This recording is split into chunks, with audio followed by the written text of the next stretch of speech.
खान साहब की सियासत खत्म हो गई है फैसल भाई? Never never, how is it possible? How is it possible? देखिए, सियासत तो है ना जिससे लोग किससे प्यार करते हैं, और वो जब तक लोग करते हैं तब तक सियासत आपकी है। नहीं, लेकिन अगर खान साहब को जिस तरह नजर आ रहा है कि उन्हें नाअहल भी कर दिया जाएगा, जेल भी चले जाएंगे, उनकी पार्टी तोड़ दी गई है, उन्हें शायद इलेक्शंस में नुमाइंदे भी ना मिले खड़े करने के लिए, तो सो अवाम में। It's an old story, it's an old story. बेशुमार दफा हुआ पाकिस्तान में ऐसा। तो उससे क्या, क्या सियासतदान खत्म हो गए? सियासतदानों ने नए तरीके सीख लिए हैं। ठीक है। सोहरवर्दी वो अपने आप को नहीं बचा पाए। वो जो जनरल अयूब ने जो सारी क्लास को जिसको खत्म कर दिया था, वो तो दोबारा उस तरीके से नहीं उभर सकी। ठीक है। लेकिन ज़ियाउल हक के बाद जिस जो सियासी क्लास उभरी है, पीपल्स पार्टी और मुस्लिम लीग, जिसको के स्टार्ट में फौज ने खुद उसको नर्चर किया, ये बार बार के जबर के बावजूद भी बंद नहीं हो सकी, क्योंकि इन लोगों ने फिर सीख सीख लिया ना कि अपने आप को बचाना कैसे। तो और अगर खान साहब भी इसमें कामयाब हो जाते हैं कि वो अपनी सियासत को भी, अपनी पर्सनालिटी को भी बचा पाएंगे, तो जरूर बचा पाएंगे, क्योंकि उसके लिए जो इंग्रेडिएंट चाहिए बेसिक, कि लोग आपके साथ हों, लोग आपको पसंद करते हो, तो वो तो अभी वो कैपिटल तो उनके पास है ना। नहीं, लेकिन उनके पास, अगर हम इसको इस तरह देखें कि उनके पास लीज ऑफ लाइफ भी नहीं है, 73 74 के हो गए हैं, कितने, हम ज़ाहिर है सबने मरना है, कितना हम्म। जिंदा रहेंगे? हम्म। अगर आसिम मुनीर साहब 6 साल गुजार जाते हैं, और अगर हम्म। यही जो वो कर रहे हैं नजर आते हैं, तो कम से कम ज़ाहिर है पाकिस्तान में कल को भी क्या कहा जा सकता है, लेकिन इसी को अगर हम हम्म। बुनियाद बना के चलें, तो लीज ऑफ लाइफ भी नहीं है खान साहब के पास। 6 साल अगर यही मामला होता रहा, उससे बड़ा मसला कि उनके पार्टी का कोई स्ट्रक्चर भी नहीं था, तभी वो धड़ाम से गिर गई है, पीछे कोई सक्सेसर भी हम्म। नहीं हम्म। देखिए, never under estimate human stupidity. है। पाकिस्तान में कोई भी शख्स ऐसी स्टूपिडिटी कर सकता है कि खान साहब की फिर जरूरत पड़ जाए। आप मुझे बताइए, किसी को लगता था कि खान साहब कोई ऐसी गलती करेंगे कि वो लोग जो रौंदा दरगाह, वो सियासी पार्टियां जो रौंदा दरगाह हैं, उनकी फौज को फिर जरूरत पड़ जाएगी? कोई एक लम्हे के लिए ये बात सोच सकता था? लेकिन वो इतना बम को लात मारी गई, इतनी बम को लात मारी गई, आखिर वो जो है फट गया। तो never under estimate human stupidity. तो वो फिर कोई ऐसी बात हो सकती है कि जो इसके लिए वाइजनेस चाहिए, जो हम्बलनेस चाहिए, इस सिस्टम को 8 10 साल पुरस्कून होकर चलाने की, वो इतनी कलेक्टिव शायद ही किसी में हो, अल्लाह करे हो किसी में, लेकिन फिलहाल तो हिस्ट्री पाकिस्तान की देखें तो हो बड़ी कम है। तो लिहाजा ये आप इसको अंडर एस्टिमेट ना करेंगे, किसी भी वक्त खान साहब की फिर जरूरत पड़ जाएगी, क्योंकि खान साहब तो मुस्तकिल इशारे दे रहे हैं ना कि मैं हाजिर हूँ, मेरे साथ कोई आके बात करे, मेरे साथ आके बात करे, मैं पाकिस्तान की वाहिद उम्मीद हूँ, यंगस्टर मेरे साथ हैं, तो मैं पाकिस्तान को भंवर से निकाल सकता हूँ। उन्होंने वो ऑप्शन बंद नहीं किए। आप दाद दें उनको, शहबाज शरीफ साहब को भी, जब उनके भाई वोट को इज्जत दो का नारा लगा रहे थे, तो वो साथ साथ अपना सीवी लेकर भी फिर रहे थे। वो एक दिन भी उन्होंने अपना सीवी जेब में नहीं डाला, उनके हाथ में रहता था, बल्कि वो सीने से लटका के फिरते थे। तो ये है कि कोई भी किसी भी वक्त उनको जरूरत पड़ सकती है। अंग्रेज जो था ना यहाँ पर, जब जब हुकूमत करता था, तो वो कांग्रेस को बैलेंस रखता था मुस्लिम लीग से, और मुस्लिम लीग को बैलेंस रखता था कांग्रेस से। ठीक है। और इन दोनों को थोड़ा सा पार्ट कम्युनिस्टों का भी था, बहुत थोड़ा। अच्छा, अब वो इसमें एक और इस्तेलाह इस्तेमाल करता था, फिरका वाराना। जब वो उसने किसी मसले को हल नहीं करवाना होता था, तो कहता था, देखें, ये मैं सब कुछ इसलिए ये काम कर रहा हूँ कि फिरका वाराना मसला ना पैदा हो जाए, मुस्लिम और हिंदू लड़ ना पड़े। तो आजकल वो इस्तेलाह इस्तेमाल होती है कि हम बैंकक्रप्ट ना हो जाए, और ये डिफॉल्ट ना इस्तेलाह हो जाए। इस्तेमाल होती है कि यहाँ पर डिफॉल्ट ना हो जाए, और ये इस्तेमाल होती है कि हमारा तहफ़्फ़ुज़ बहुत जो है उसको बहुत खतरा लाहिक हो जाएगा। तो इसके पर्दे में जो मिलिट्री एस्टेब्लिशमेंट, आप देख लीजिए इस वक्त भी, अगर आप गौर से देखें, तो इमरान खान से उन्होंने थोड़ा सा बैलेंस इनको भी रखा हुआ है, पीडीएम को, क्योंकि खान साहब को इस बात को बहुत अच्छी तरह से पता है कि पीडीएम जहां गलती करेगी, वहां सेकंड ऑप्शन तो मैं हूं। जैसे कि पीडीएम को बहुत पहले से पता था कि जैसे ही इमरान खान गलती करेंगे तो ऑप्शन तो फिर हम है। तो इसलिए ये आप मत कहें पाकिस्तान में कि जनाब खान साहब का कैरियर खत्म हो गया। नहीं नहीं, कैरियर खत्म नहीं हुआ। हाँ, अगर आप मुझसे ये सवाल करें कि क्या उनके पास कोई प्लान है, तो मेरा नहीं ख्याल कोई प्लान है, क्योंकि अगर प्लान हो तो वो फिर सबको नज़र भी आता आए, वो एग्ज़ीक्यूट भी हो। क्योंकि प्लान जब होगा, तो वो फिर इंक्लूसिव, मतलब वो सबको जमा करने वाला होगा। वो इस तरह का नहीं होगा कि मैं सब लोगों को बाहर निकाल दूँ, क्योंकि ये मुमकिन नहीं है कि आप कोई प्लान लेके आएँ और वो कहें कि मैं ब बस अब सबको बाहर निकाल दूँगा। पाकिस्तान का जो भी मसले का हल है, वो लोगों को एक जगह पर टेबल पर बिठा कर है, उसके अलावा नहीं है।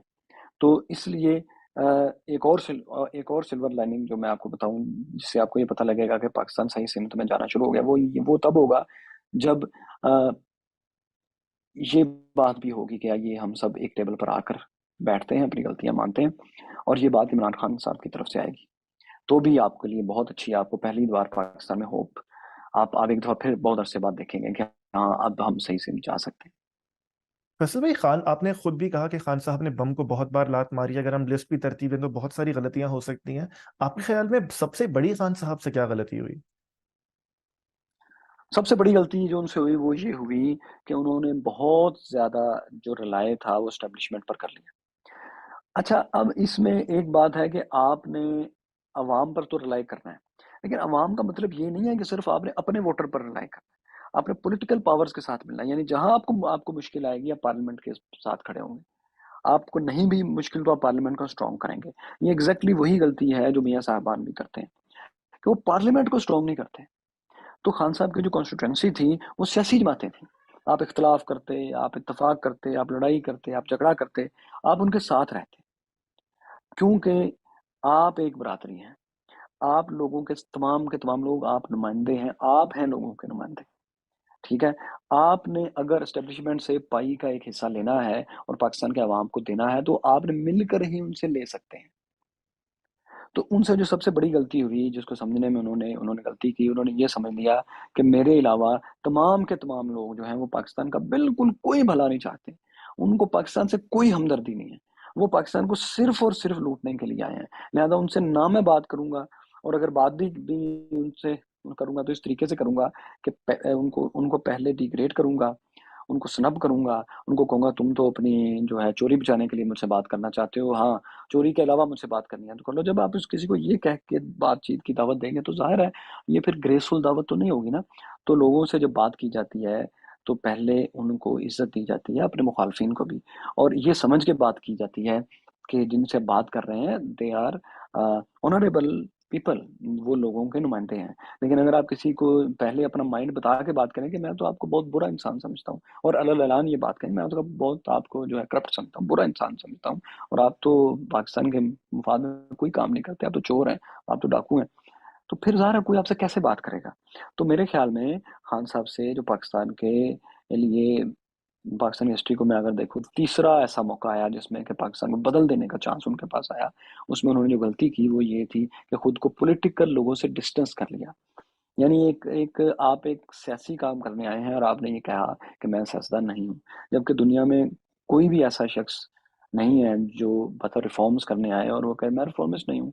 मैं अच्छा जहाज़ उड़ाना मैं अच्छा जहाज़ उड़ाने के लिए आया हूँ, लेकिन मैं पायलट नहीं हूँ। मैं एक फ़ौज कमान करने के लिए आया हूँ, लेकिन मैं एक जनरल नहीं हूँ। ये हो नहीं ना सकता। आप वही काम अच्छा कर सकते हैं जो आप हैं। तो आपको एडमिट करना चाहिए कि आप एक सियासतदान हैं, और सियासी बिरादरी आपकी बिरादरी है, उसमें बुरे लोग भी होंगे, लेकिन आपकी बिरादरी वो है।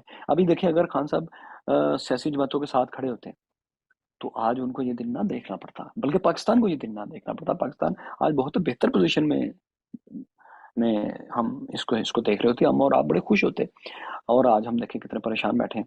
और उसके बाद बात ये है कि आप देखें कि जो नवाज़ शरीफ थे, नवाज़ शरीफ कौन-सा पार्लियामेंट को इज़्ज़त देते थे, लेकिन जब उनके खिलाफ धरने स्टार्ट हुए, तो क्या हुआ? क्योंकि पॉलिटिकल पावर्स के वो उन्होंने अपने से बहुत दूर नहीं किया था, आसिफ ज़रदारी, फजलुर रहमान, एएनपी वगैरह, उनके खिलाफ वो बहुत हार्श लाइन लेकर नहीं बैठे हुए थे। हालाँकि वो उनके बहुत हमायती थोड़ी हैं, उनके उनके खिलाफ ही तो इलेक्शन लड़ के आए थे।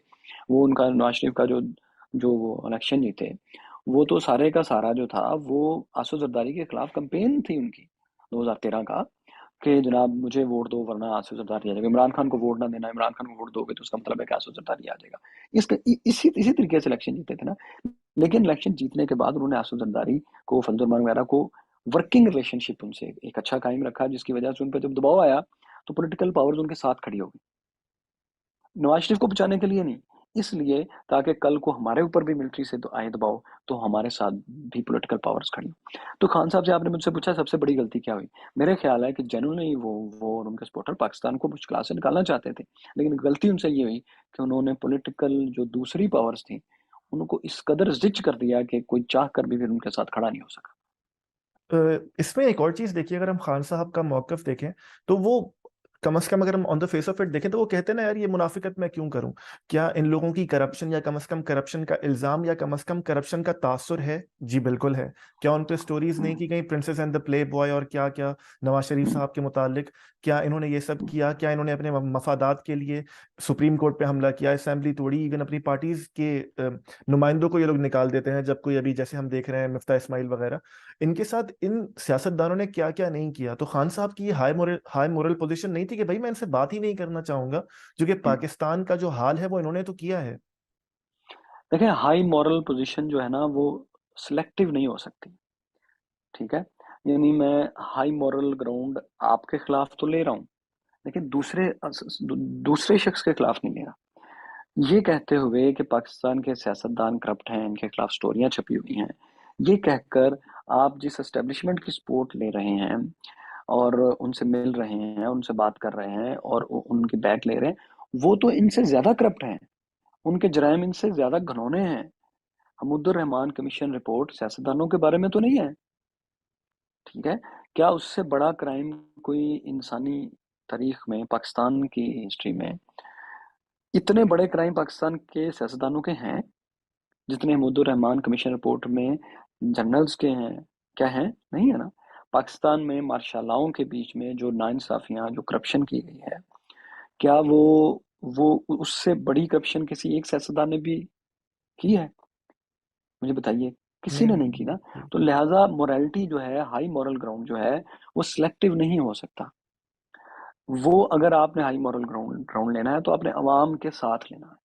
यानी अगर आपने कहीं कॉम्प्रोमाइज करना है तो वो आकर आपने अवाम के साथ करना है कि मैं इन सारी कंट्री में, सारे मुल्क में ये ये चीजें बेहतर करूंगा और इन चीजों पर सबका साथ चाहूंगा, ठीक है?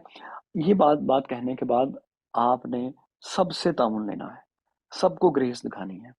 ये बात नहीं मानी जा सकती कि मेरे अलावा तमाम के तमाम लोग पाकिस्तान का भला नहीं चाहते, मेरे अलावा तो कोई शख्स पाकिस्तान का, ये नहीं मानी जा सकती।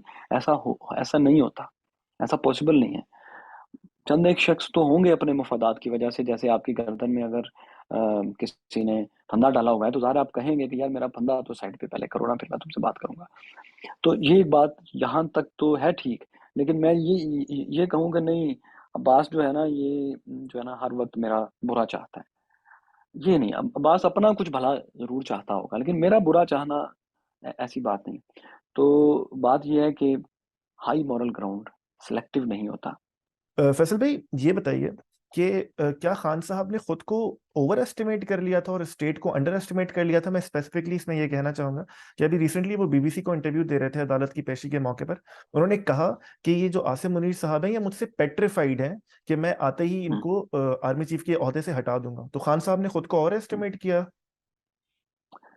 देखिए जो सबसे अहम चीज है ना, जो जिसकी वजह से जंगें होती हैं, लड़ाइयाँ होती हैं, तारीख की सारी रिसर्च ये है कि हर लड़ाई के पीछे छुपा हुआ जो एक आंसर होता है ना, और हर दोस्ती के पीछे छुपा हुआ एक आंसर होता है, वो होता है एतमाद। जब आप एतमाद लूज कर देते हैं एक दूसरे का, तो वो फिर बातों से बिल्ड हो नहीं सकता। तो ये एतमाद खान साहब ने एस्टेब्लिशमेंट पे, और एस्टेब्लिशमेंट ने खान साहब पे लूज कर दिया था।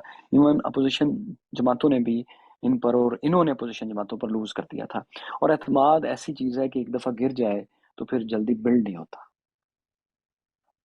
ये जो आजकल पीटीआई के लोगों से प्रेस कॉन्फ्रेंसेस करवाई जा रही हैं, वो प्रेस कॉन्फ्रेंसेस कर रहे हैं और इसके बारे में हम कहते हैं कि वो खुद कहते हैं हमारे ज़मीर की आवाज़ है। तो मैं वो 2001 का शौर्य आफाक जुमला दोहराना चाहूंगा, ये ज़मीर की आवाज़ है या जनरल ज़मीर की आवाज़ है?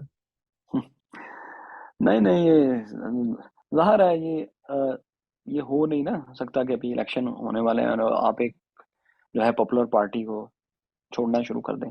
इसके पीछे कुछ खौफ है, और ज़ाहिर है कुछ उनके किए हुए इस तरह के काम हैं जिन पे उनको कहा जा रहा है कि वरना आपके खिलाफ ये शुरू हो जाएगा। अब देखिए ना, यही तो सारी अफसोसनाक बात है। यही तो मैं बात कर रहा हूँ कि मैं ये बात कहता हूँ कि ये दबाव के तहत सियासी वफादारियां तब्दील ना की जानी चाहिए और ना ये होती हैं। ये सवाल ही पैदा नहीं होता कि इसकी सपोर्ट की जाए। इसके साथ मैं ये भी कहूंगा कि ये बाहर आके बताएं ना कि यार हमसे सही तौर पे बात बताएं कि हमारे ऊपर दबाव क्या था। अच्छा ठीक है, मैं इस बात का दूंगा थोड़ा मार्जिन के सब इतने नहीं होंगे दिलेर, लेकिन ये जिन बातों पर इन्हें ब्लैकमेल किया जा रहा है और जो इनको लोग कर रहे हैं, ये जराइम सो कार्ड तो इनके पहले भी थे। उस वक्त आप इनके साथ क्यों थे? तो हमें इस पूरे विशेष साइकिल से जान छुड़ानी है कि एक इदारा खामोशी से बैठ के लोगों के बैड डीड्स का रिकॉर्ड रख रहा होता है। अदालतें भी साथ मिली होती हैं, वो उस वक्त कुछ नहीं करती और तमाम फाइलें उस वक्त तक के लिए जमा होने देते हैं जब इनको इस्तेमाल किया जा सके, जब हमें हमें ज़रूरत पड़ेगी। ठीक है? और जो मुकदमात किसी के खिलाफ बनेंगे, उनके फैसले भी इस तरह से हमने लेकर आने हैं कि जब जब चाहे उस फैसले को ख़त्म भी किया जा सके और जब चाहे उस फैसले के ऊपर किसी को सज़ा भी दी जा सके। तो ये जो सारा विशेष साइकिल है ना, अगर बीच में से मैं एक जगह से उसको पकड़ के ये कहूँ कि यहाँ से ये गलत है, तो ये एक नामुकम्मल बात होगी। ये पूरा साइकिल मैं इसके खिलाफ बात करूँगा। ये साइकिल ही ख़त्म होना चाहिए। अगर उन लोगों ने कोई जराइम किए हैं तो अदालत में जाके और ओपन ट्रायल के ज़रिए सबके सामने वो चीज़ ख़त्म होनी चाहिए। ये नहीं कि एक शख्स गायब है, वो बाहर आया, उसने प्रेस कॉन्फ्रेंस की है। और ये जो लोग आज इस बात पे अफ़सोस कर रहे हैं, चंद साल पहले इस बात पे फ़ख्र करते थे कि फ कि जी फलाँ भी हमारे साथ मिल गया, फलाँ भी हमारे साथ मिल गया। उस वक़्त भी कुछ इससे मिलती-जुलती गेम हो रही थी। अब ज़रा इसकी इंटेंसिटी ज़्यादा इसलिए आपको आपको लगती है कि एक तो इंटेंसिटी ज़्यादा है भी। दूसरी बात ये है कि अब ये वो लोग हैं जो कि फिर दोबारा मैं लफ्ज़ इस्तेमाल करूँगा, सेंस ऑफ बिट्रेयल भी है इनको, जो फिर इसके खिलाफ बात करते हैं कि यार ये हमारे साथ हो रहा है। हमें तो आपने ये बताया था, हमारे साथ हो रहा है। तो ये जब आप किसी के दोस्त जब रहे हों, तो वो आपके साथ अगर आपको लगे कि इसने मेरे साथ धोखा किया, तो उसपे गुस्सा भी बहुत ज़्यादा होता है। फैसल भाई, आखिरी चीज मुझे ये बता दीजिए कि खान साहब ने आपके ख्याल में कुछ सीखा है इस पूरे मामले से? बड़ा मुश्किल क्वेश्चन है, बहुत मुश्किल क्वेश्चन है। सीखा है, जो सीखा है वो मैं आपको मेरा ख्याल है कि सीखने के लिए थोड़ा-सा ठहराव चाहिए। थोड़ा ठहराव चाहिए, थोड़ा वक़्त भी चाहिए।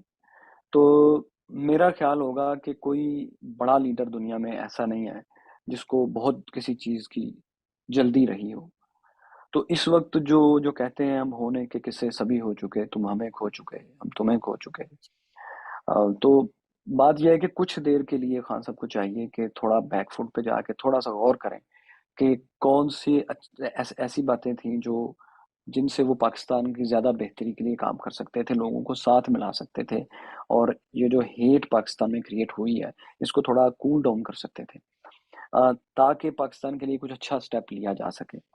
तो वो फिर मुझे यूँ बात लगेगी। अभी तो मैंने सुना है कि वो हर रोज़ एक एक तकरीर करते हैं, हर रोज़ एक तकरीर करते हैं। तो मेरा नहीं ख्याल कि पॉलिटिकल लीडर को जो है इस तरह मुसलसल बोलना चाहिए। थोड़ा-सा अपने आप को स्पेस वो देंगे तो मेरा ख्याल है ज़रूर ये बात रियलाइज़ करेंगे। ज़रूर ये बात गौर करेंगे कि उनसे कहाँ गलती हुई है, कौन-सा मोड़ उनसे गलत मुड़ गया और पाकिस्तान को ये दिन देखना पड़ा। ज़ाहिर है, कहीं न कहीं तो गलती हुई है ना। मैं ये बात नहीं नहीं कह रहा कि सिर्फ़ उनसे गलती हुई है। ज़ाहिर है वो लोग जो उनको लेकर चल रहे थे और फिर एकदम उन्होंने नीचे से कारपेट खींच लिया, उनसे भी गलती हुई है। लेकिन हम खान साहब से इसलिए मेरी उम्मीद ज़्यादा है, क्योंकि वो पॉलिटिकल लीडर हैं और अवाम का ताल्लुक पॉलिटिकल लीडरशिप से ही होता है। वो उन्हीं से सवाल कर सकते हैं और उन्हीं से उम्मीद बाँध सकते हैं। मेरी उम्मीद तो बिल्कुल जर्नैलों से नहीं है। मैं तो बल्कि ये समझता हूँ कि जर्नैल खुद एक एक मसले में है और एक जिसको मैंने बिल्कुल आपके पहले सवाल के जवाब में बताया था कि वो मसला क्या है और क्यों उसमें आकर सारे के सारे फँस गए हैं। हर नया आर्मी चीफ उस मसले में आके फँस जाता है। तो उस मसले से उनको निकालने के लिए भी उनको भी हेल्प चाहिए। बिल्कुल ऐसे जैसे एक एक मरीज़ को हेल्प चाहिए होती है और वो उसको उसको नहीं लग रहा होता कि मुझे हेल्प चाहिए, लेकिन उसको हेल्प चाहिए। तो ये हेल्प खान साहब को असद ज़रदारी को, नवाज शरीफ को, फौज को देनी पड़ेगी। और इस सब के लिए इन सबको थोड़ी थोड़ी अपने अंदर गलतियां तलाश करने के लिए स्पेस चाहिए। ज़ाहिर है आजकल वो हुकूमत में नहीं है, तो उनको चाहिए कि थोड़ा टाइम दें खुद को। और मेरा ख्याल है कि अब एक अगर ह्यूमन एंगल से मैं बात करूं, तो कोई शख्स कितना भी स्ट्रांग हो, तो भी बच्चों से दूरी, एक फैमिली लाइफ से दूरी आपको बहुत नॉर्मल इंसान नहीं रहने देती। तो थोड़ा सा आप नॉर्मल होंगे, तो मेरा ख्याल है कि बहुत कुछ सीखने का है, जिससे से कि पूरे पाकिस्तान को, पूरी नेशन को बहुत फ़ायदा होगा। वीडियो देखने का शुक्रिया। अगर आपको हमारा काम अच्छा लगता है तो इस वीडियो को लाइक कीजिए, कमेंट कीजिए और चैनल को सब्सक्राइब कीजिए। इससे होगा ये कि आपके लाइक और कमेंट की वजह से YouTube ये वीडियो ज़्यादा लोगों को रेकमेंड करेगी।